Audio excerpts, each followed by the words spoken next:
Ay, ay, ay, ay. I am the frito bandito. I love them, I love them, I love them, I do. I eat Fritos, corn chips, I steal them from you.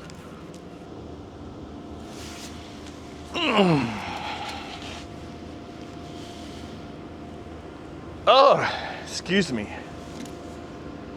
I was taking a siesta. See, because today is a very big day. What day is it? I'll tell you.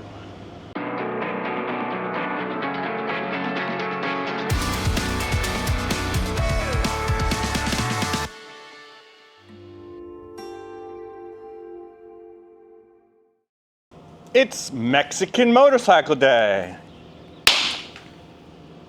Yay!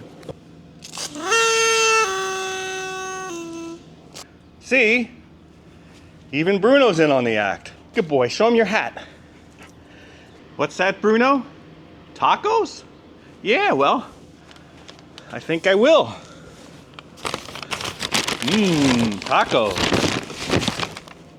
Oh, yeah, that's right. I learned. It's probably not good to eat in front of the TV camera. Actually, there's not that many Mexican motorcycle companies. This is a Cooper, and more on that. It was manufactured, well, by Cooper, but by Islo Motors, which is a whole nother Mexican motorcycle company. I think it's Isidro Lopez or something like that. That's how they got Islo. They were a moped company in Mexico. Cooper eventually morphed into Amex, which is, I guess, American-Mexican motorcycle company. And we had, Carabella. We've seen Carabella. There was one at the York Swap Meet, and then again it appeared at the Spring Barber Festival. Carabella is actually a big company. They made some with Italian motors, some with Czechoslovakian motors. I'm thinking maybe some of their own. They had a big line of motorcycles. Then there is Zanella. Zanella, well, those are Argentine, but I'm pretty sure they also had a factory in Mexico. There's a couple of postmodern ones like, I guess, Vento. Those were assembled in Texas from Mexican and other components, but it's a Mexican company. All in all, not too many Mexican motorcycle companies, so I don't know why they should have their own special day. In fact, Mexican motorcycle companies, they have a lot in common. They were all pretty much junk. Here's my piñata. So let's see. What other cultures can we appropriate? Oh yeah, there's that.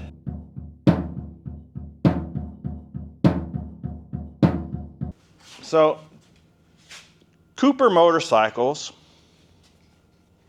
I think it was Frank Cooper, who was the distributor for Mako. And this doesn't have a year on it.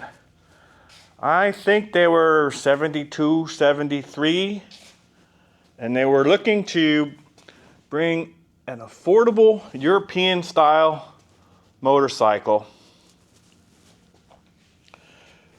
to compete with the Japanese. The frame, I believe it's copied from Mako, and the engine is copied from the Yamaha DT1, or at least in design. They had input from, well, Malcolm Smith and others, and it was a big venture that failed. Wikipedia says the engines were actually assembled in Italy and then later by Sachs out of Germany. But I don't think that's true, because the requirement was that the majority of the motorcycle components and all of the major components had to be assembled in Mexico. There's one thing I learned about Cooper motorcycles. And even though they were only made for, well, I think it was 2 years, 72 and 73, Cooper motorcycles, well, they're like snowflakes. Yeah, well, does that mean they melt in the sun? No. Well, maybe. But it means no two Coopers are alike. I don't know why that is. I've seen them with silver frames, silver cases, fiberglass tanks, metal tanks. In fact, I have a metal tank here. Here's actually a new old stock steel tank. Yeah, years ago, believe it or not, I bought at a dealer who had a bunch of new old stock Cooper parts, actually buried in the woods. I sold most of that, but I kept this as a wall hanger. Look at that gas cap. It says, Moto Islo. This tank probably never thought it might one day be used, huh?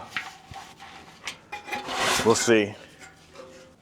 I've even seen these Cooper motorcycles. I think I've seen them in red, unless I'm imagining that. Oh, even the frames varied from year to year. Oh, the basic geometry was the same, but where they plugged components, horn, stuff like that, bracketry changed throughout the years.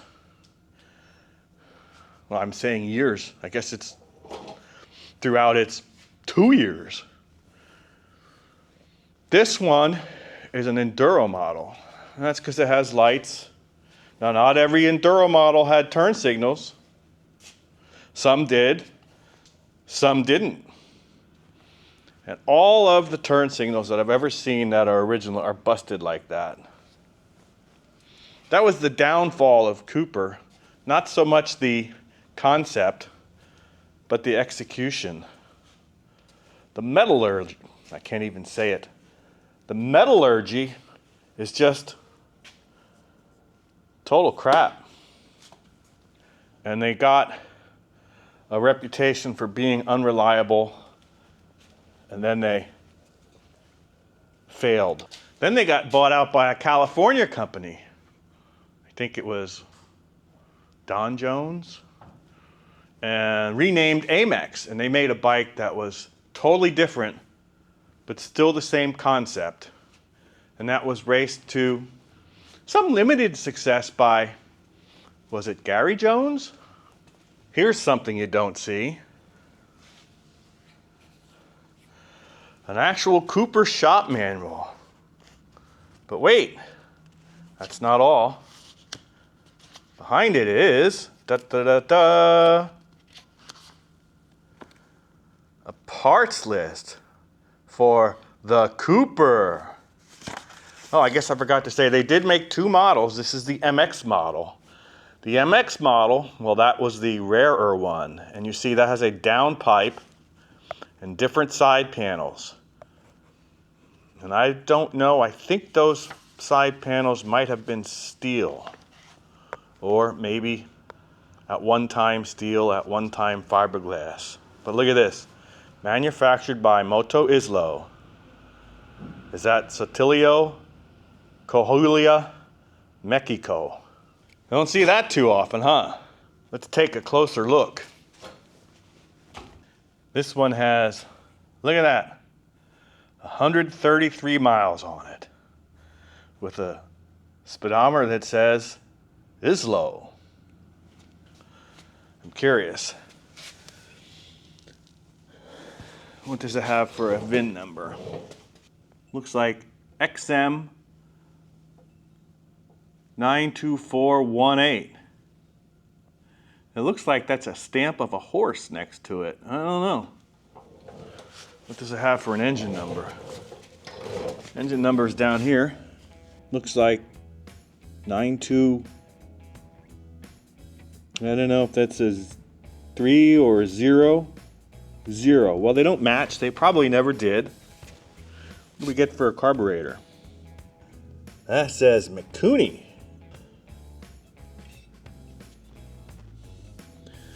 This one has a key. I've seen some have a toggle switch there. I'm seeing what looks to be like a regular coil, so it's probably points ignition. Lights would mean that I have a battery. There's a battery box down there. Let's see what else we got. 11 millimeter. That's weird.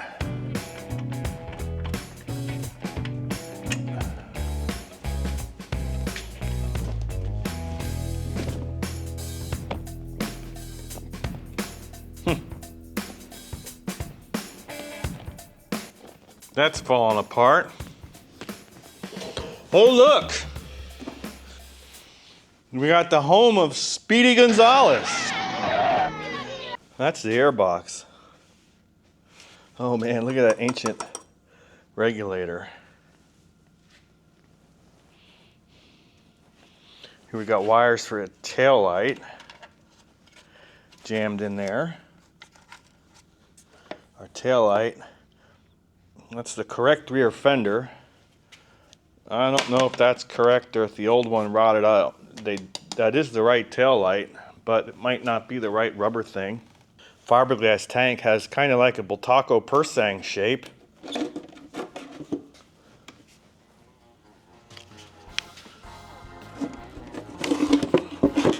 Yeah. Does it have 2 petcocks? No, 1. What's holding it? Oh, it's got a balance pipe. All right.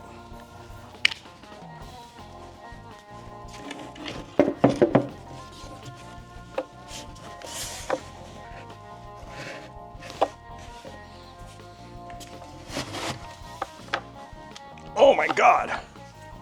Wow, I don't know that. I'll get that gas cap off. Oh, that'll be interesting. Well, that pipe, that's very DT250 Yamaha-ish going through the frame. I wonder if it's right, 72, 73. I'm not sure. If you know the exact years these were produced and the actual numbers that were made, let me know or comment below. I've heard up to 1200, but I think it had to have been more than that. So I think our plan is going to be, and maybe for this video, I think we have time, is to, well, we'll do a quick carb clean, check for spark, screw the compression. If we got spark, see if it lights. All right, let's see what we got. B7HS, but it looks flattened. So I don't know if that's the right one or not.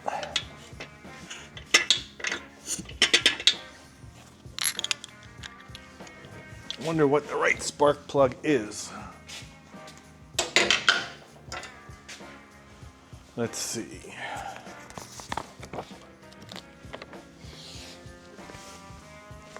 Specifications. General data. I don't even see a general data section.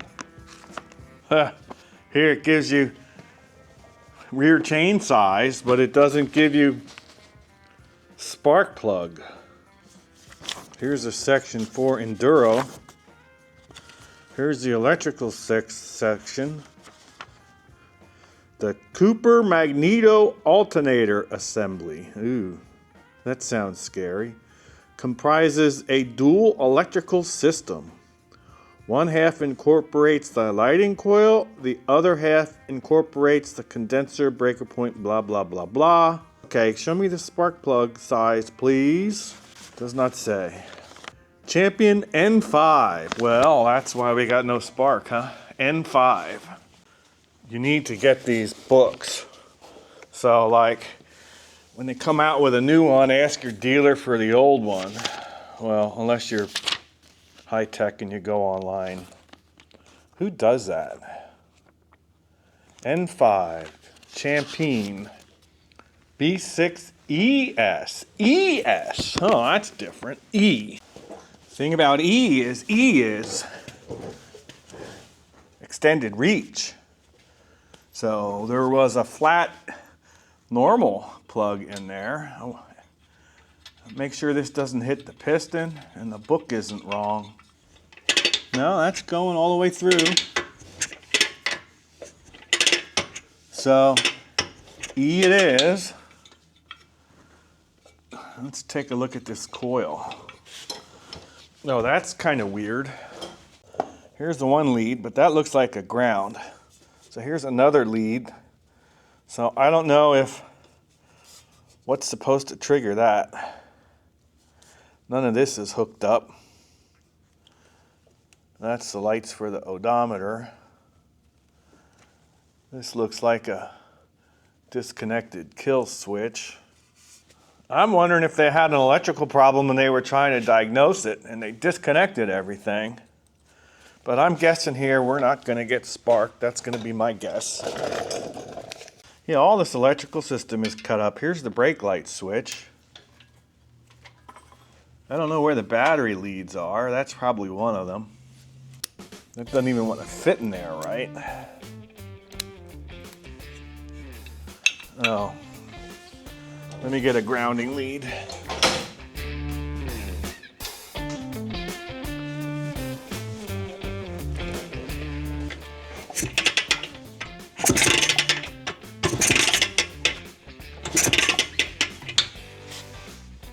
Might help if I turn the key on. Nothing. So what I don't know is I don't know if it requires a battery or whether the battery just stores charge for the lighting circuit. It could be either way. I guess we take a look at that magneto and see what that tells us.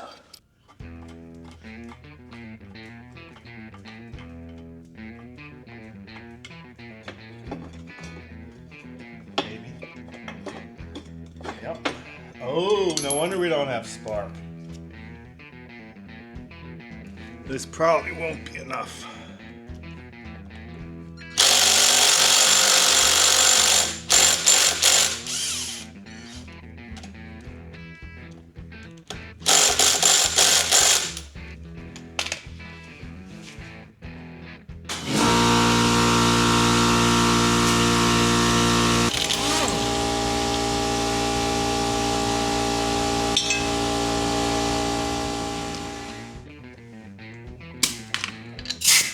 So I think we know the answer.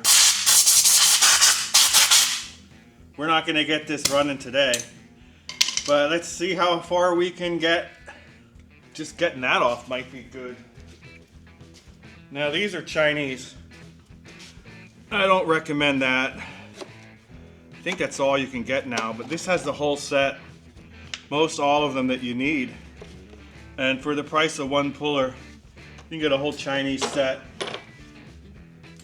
I think I had one of these on a taco. I literally had to heat it up with a little bit of hot gas.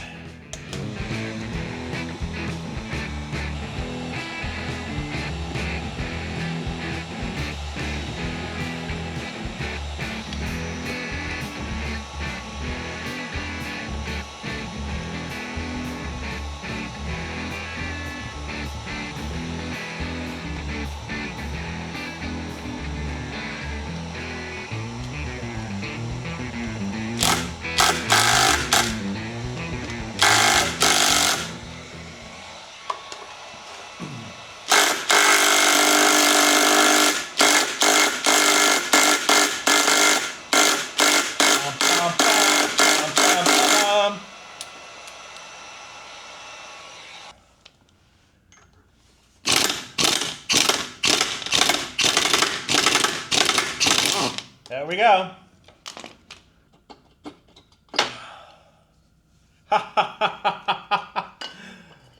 Look at that. Seller said win-win port. Actually, look at that. Gonna need points, condenser. That looks lovely. On the plus side, if I clean it up, I might figure out what Dancy ignition that is, and I might actually be able to get that. The Italian Harleys used that, Benelli used that. If I can match up the number, we might be good. So until then, you know what I should do though? Before I spend the money, we should check compression. Because I don't burn another $100 if I don't need to. Oh, it's not turning. Oh, now it is. Oh, look at that. Every once in a while, the kicker don't want to engage. There's probably something in there. I don't know why I'd bother with these old weird bikes. I did that CZ on the auction after spending all that time getting it running years and years ago. When I put it on the auction, it brought $400. This is probably another one of those weird things. Lost cause that we're gonna do.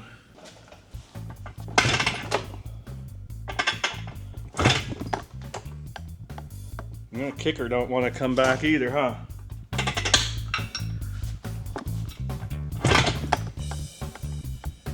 $60. There's a kicker jammed.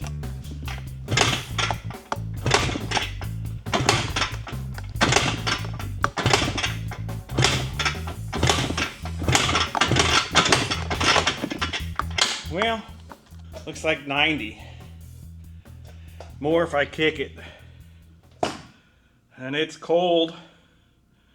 That's borderline, but